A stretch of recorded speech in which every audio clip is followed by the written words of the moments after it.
Sonnet 154 by William Shakespeare, 1564 to 1616.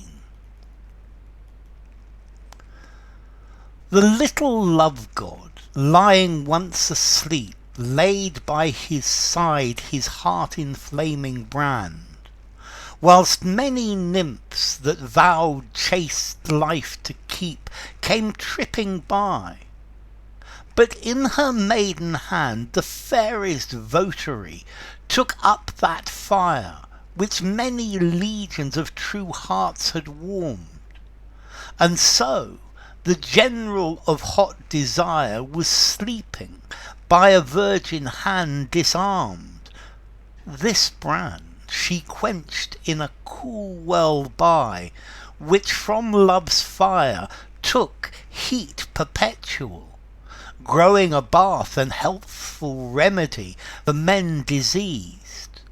But I, my mistress's thrall, came there for cure, and this, by that I prove, love's fire heats water, water cools not love. So this is the last of Shakespeare's sonnets. This is 154. Let's see. It retells the story of Cupid lying asleep and his firebrand being stolen and put into water, and the water is to bathe yourself to take away the fire of love, but it doesn't work. And the conclusion is that there is nothing that Shakespeare can do to stop loving the dark lady, no matter how she treats him. And I think that's the idea, that's the coda. So, the little love god, Cupid, as in the previous sonnet 153, lying once asleep. So once the little Cupid was lying asleep, laid by his side his inflaming brand. So he put down his torch, which burned, which created love, his torch of love. His fiery torch that was the torch of the torch of love.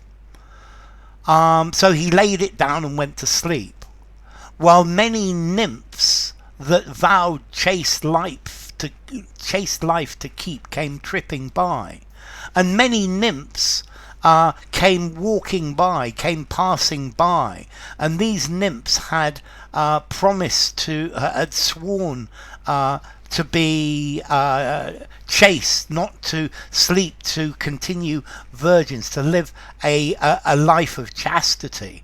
And they came tripping by, they came walking by. These are Diana's nymphs, the goddess of chastity in this case. But in her maiden hand the fairest votary took up that fire. So, but the most beautiful of Diana's nymphs picked up the brand. She picked up Cupid's brand. This torch, which had warmed the hearts of many true lovers, of many faithful lovers. So this was the brand, the torch that had lit the fire of many love affairs. And so the general of hot desire, and therefore this torch was like the general of desire, the general of lust, because love, I think he's saying here that love creates lust, or love and lust, what is the difference? So this torch is what this torch, this Cupid, who is the general of desire, who starts love affairs and then lights it with his fire. So the general of love, Cupid, was by the hand of a virgin, by a virgin hand disarmed. Okay, so he was disarmed by while he was sleeping, he was disarmed by one of Diana's nymphs. This brand she quenched in a cool well by.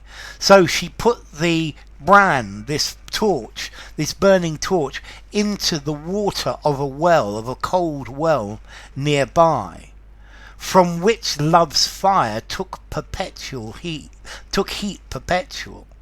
So the nymph put the fire into a cool well, but this well began to grow warm, and this is a hot bath, a hot springs, yeah, which normally people bathed in hot springs as a remedy, as a healthful remedy, from which love's fire took heat perpetual, growing a bath and healthful remedy for men diseased.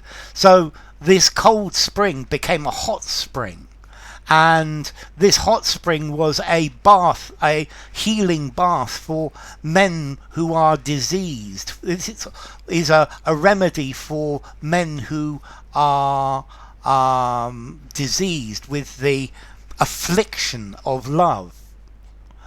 But I, my mistress's thrall, the servant of my mistress, I, Shakespeare, the servant of the Dark Lady, came there for cure. So I went to this hot spring for cure, to cure myself of this love. And this, by that I prove. And by my experience there, I learned that love's fire heats water. Water cools not love. So the fire of love, the fire of Cupid's brand, heated the water, and it heats the water, but it doesn't cool down down love.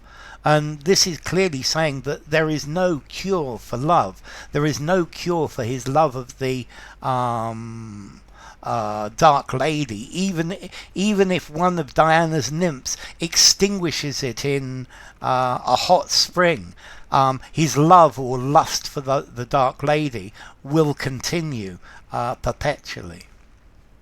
So enough. If you enjoyed the video, give it a rating, subscribe to my channel, and I will see you soon. Bye for now. Sonnet 154 by William Shakespeare.